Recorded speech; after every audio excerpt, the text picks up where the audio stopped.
about how to level up as an EA. Whether you're looking for a promotion or you're just looking to have greater strategic impact in your role, this conversation is totally for you. So first, let's talk about options as an EA. If you're like me, you've probably been told something about how it's difficult to get out of a support role or an admin role. I heard that growing up. I've never been an EA, but I've worked very closely with EAs throughout my career in, past 10 years or so in every single job I've had. And I was told this. I was told, I don't know, EA roles, sometimes it's hard to get out of a support role. After my decade or so of experience since hearing about this, I just think it's absolutely ridiculous. And that's one of the reasons why I created Nova Chief of Staff, but we'll get into that later. As an EA, you can absolutely transition out of your role, just like anybody can transition out of their role. You simply need to work through things like networking and building skills and identifying resources, interviewing for jobs, and all of the normal things that anybody would have to do to move from one job to another. EAs can do it too. However, one of the hardest things to build is confidence and knowing that it's absolutely possible for you to do it and that you just totally can. Now, while I'm in the Chief of Staff business, and the Chief of Staff role can be a really great next step for EAs because there's a lot of similarities with supporting a leader and learning a business from the top down, and just a lot of commonalities in terms of characteristics and traits of EAs and Chiefs of Staff. Chief of Staff is not the only step that an EA can take to move on from the EA role. EAs can move to HR, marketing, program management. There's events, the list goes on. People tell me every day different roles they're transitioning into or that they've been in before, or that their peers are moving into from EA roles. There's a lot of options, and EAs are all of you are specifically well-positioned to see the business from the top down. You know who the key players are, you know what work you're drawn to. We'll get into that a little bit later, but Chief of Staff is not the only option for EAs to move into different roles in, but it's one of many. And I, will probably say this a few more times, but there's also nothing wrong with not wanting to transition out of the EA role. I don't think there's anything better at all than contentment and alignment in your current job. So if that's you, just take a deep breath and reflect for a minute on that. But that's lucky that you're happy in your role, and there's really truly nothing better than career alignment. So no pressure to transition to another job. This conversation is for anybody who's either looking to promote or looking to just have a greater strategic impact in their current job as an EA. While we're here, because I am in the business of the Chief of Staff role, I will dive in a little bit around how kind of what the Chief of Staff role looks like, some common questions, some common misconceptions, who makes a great Chief of Staff, and then we're going to get right into how can you add value in your EA role today, whether you're looking to promote or not. Okay, so if we're going to talk about the Chief of Staff role a little bit, the Chief of Staff role exists to essentially maximize a CEO or business leader's time. So I like to say a CEO, visionary, business leader, their heads should be up looking at the future, eyes on growth, strategy, vision, leadership, looking forward. But we all know that CEOs, business leaders get really bogged down, or they can get bogged down in the executional, follow-ups, tasks, and that's not where we want them to be. Even though it's sometimes overload when we're hearing all these ideas and creative options and new initiatives from our CEOs, from our business leaders, we actually want them to stay in that place, and we need to help them keep all those things organized. So a chief of staff exists to help a CEO stay focused on those things, and we'll get into the definition here in a minute. But another thing about the chief of staff role is that the chief of staff role exists everywhere and nowhere. And what I mean by that is you can walk into big business, small business, startup, healthcare, media, sports, family office. I could go on and on for 5 minutes, and you will find the chief of staff role there. Higher ed, education, primary, private. Anyway, I'll stop. You will find it anywhere in all those places. And then you will walk into any of those places in a different business, but same industry, same kind of category of business, and they will have never heard of the chief of staff role. So it's a little tricky. The awareness and education piece for the chief of staff role is one of the things I'm focused on, but also makes it tricky to understand, okay, but what actually is the chief of staff role and how does it differ from the EA? Because there is a lot of overlap. So definition.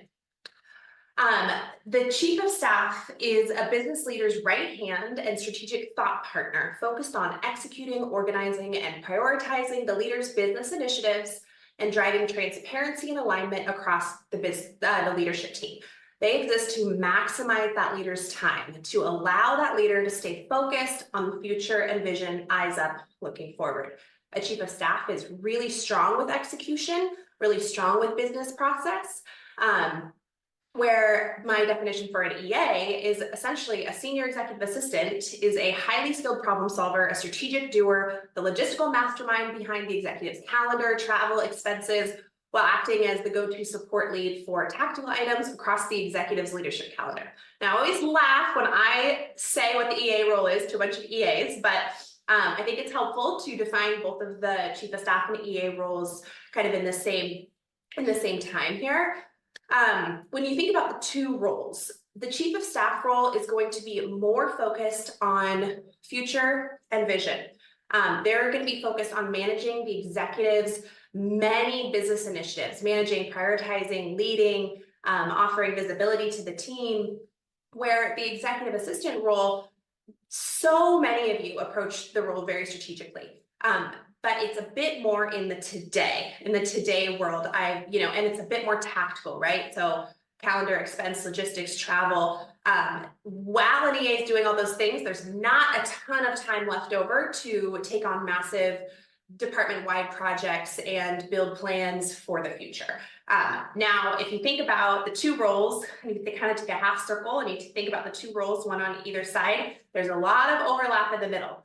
And I believe, and I've, anecdotally through daily conversations with EAs and chiefs of staff, that middle section here between senior EA and maybe more junior chief of staff, there's a lot of overlap. And those EAs might be mistitled sometimes.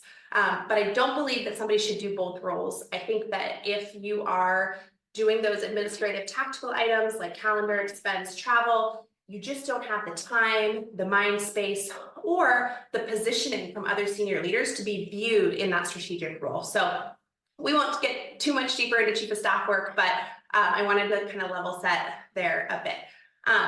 Okay, so finally, who makes a great chief of staff?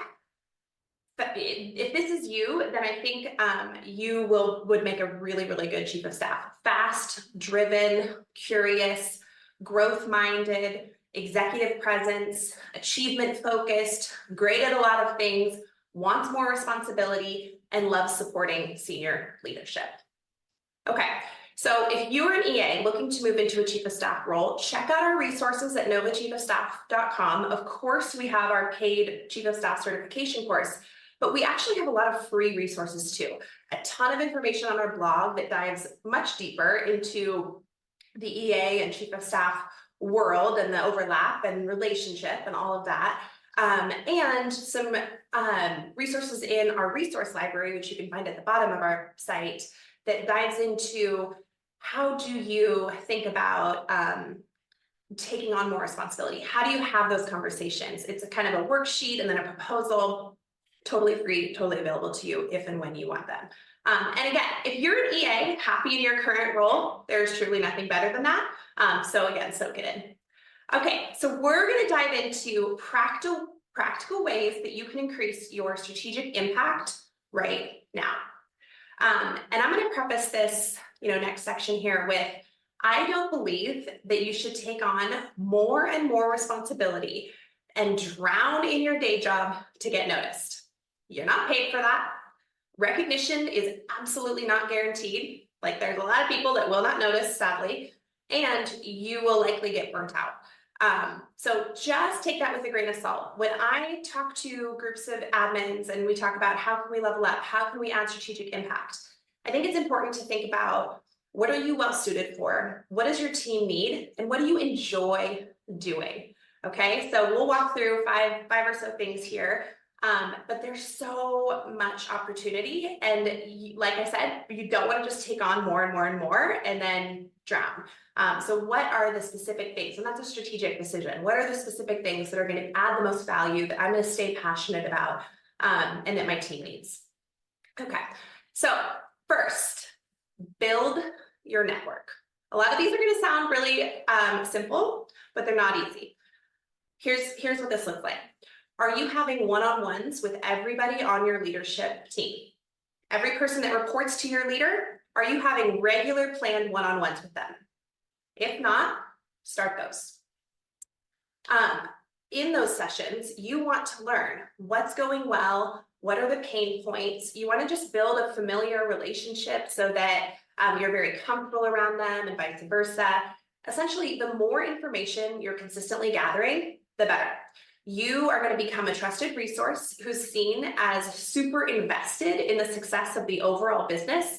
And you're going to be viewed as credible, as knowledgeable, as like in the fold of the community of like their business, okay? Also, along the lines of building your network, you should always, always, always be building your network for your next job, for your future job. And this really goes for people who are happy in their EA roles too. I think it's just about getting as much information as possible so that you stay informed. EAs and chiefs of staff have the gift of learning the whole business, the whole company, oftentimes from the top down. Who are the key players? What work are you drawn to? What are you naturally curious about? Which people do you just like and want to talk to? So from here, identify those things, reflect a bit, identify those things, and then set up informational one-on-ones to learn about what these people do.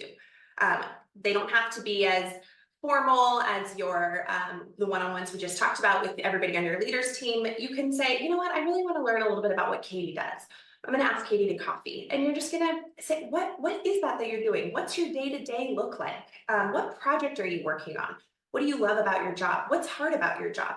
People really do love to talk about their work, and I don't think you're going to get a lot of no's here. People saying like, oh no, not interested in chatting. I think people are going to take you up on it and share a bit about their work. And what this is going to do is it's going to help you understand other options out there. I think it's going to help build confidence that like, oh cool, that sounds doable. I just learned a little bit about that. Now I feel like I could maybe do some of those things. And it's just going to give you more insight into options for you, how the company works. Like there's truly no downside. The hardest part is scheduling them, reaching out to people, and finding the time. But prioritize this. This is for you. Okay, so the next thing that I usually recommend when we're talking about how to level up as an EA, it's a little bit more passive, and it's truly to reflect.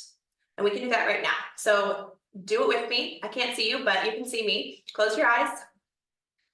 Start with a deep breath. And think about your job. You can come back to this. You can write these questions down. You can do this now. You can pause. But here are the questions. What's going well for you in your job?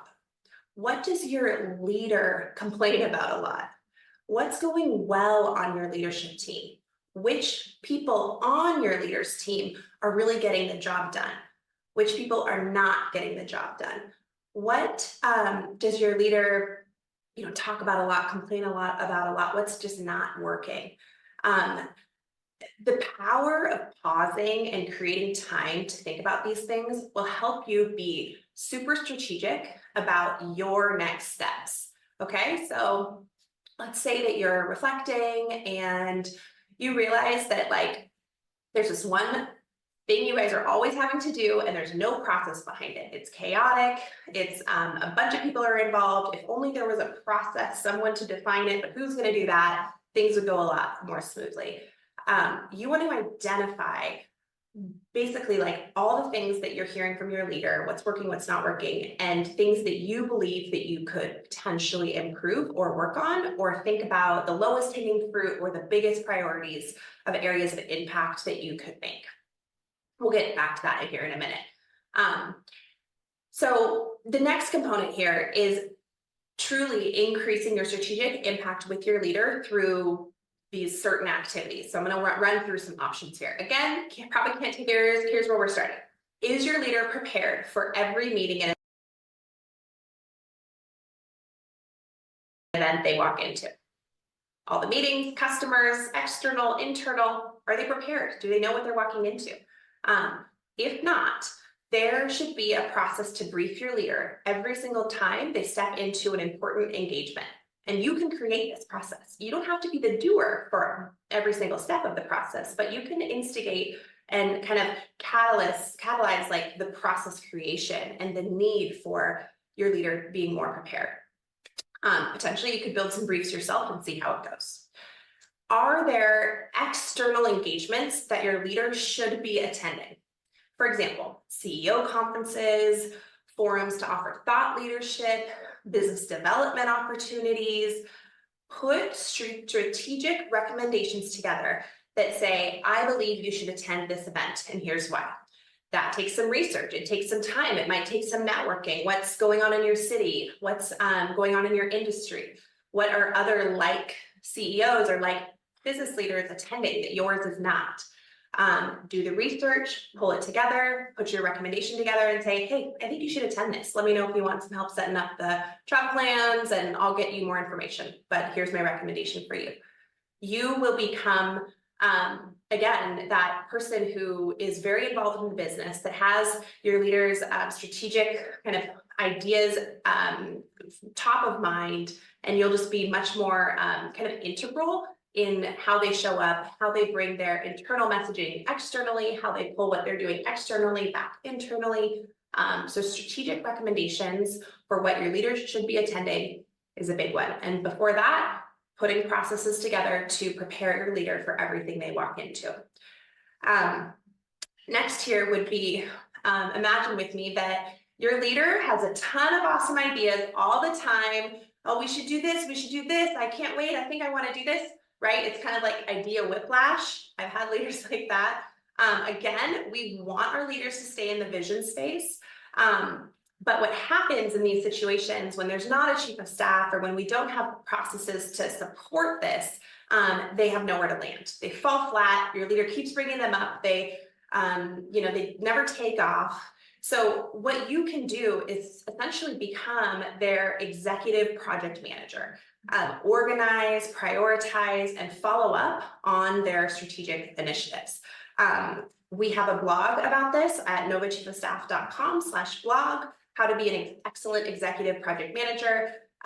You can dive into that a bit, but essentially it starts with, a brainstorming session where you ask your leader to kind of brain dump everything on your mind.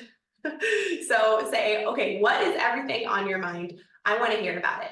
And they're going to start by like, and this is a 90-minute session or something like that.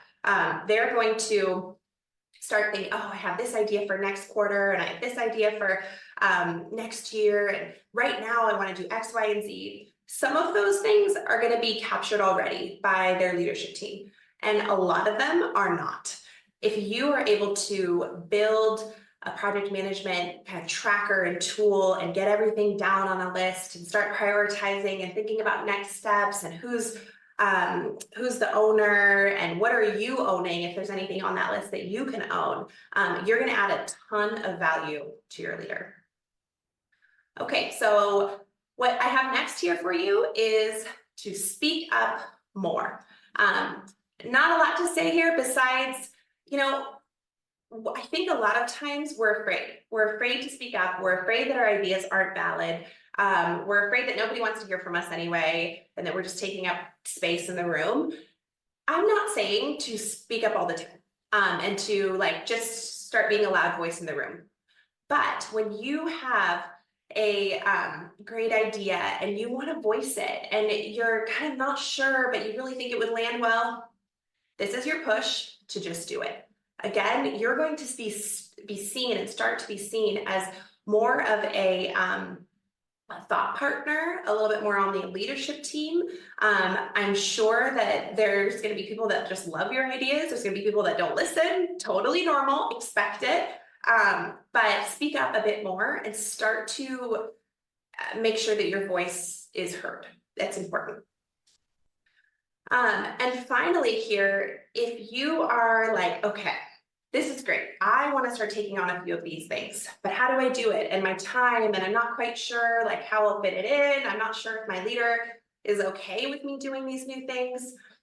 I suggest that you put a proposal together, that you do the reflection exercise. You think about how you can add value and the most important things that your team needs, and it'll be received well, what you're passionate about, what you're good at.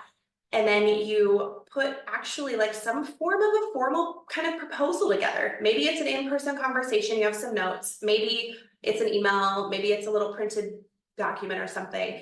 But we have resources for this for you on our website, resources section at the very bottom of our site, novachiefofstaff.com resource library, that walks through kind of that worksheet, reflection, what are the things, and then turns into, let's put a proposal together. And that could look something like, I'm currently working on this bucket of things, but I see the need for X, Y, and Z. And I'd like to dedicate some time to building these things. If you're okay with that, I'm going to start next week. Something like that. It doesn't have to be, I'm ready for a promotion and here's what that looks like. It can be, by all means, put a proposal together, talk through a promotion. That's great. But it can also just be a little bit of a change of scope. So sometimes it's helpful to work through that.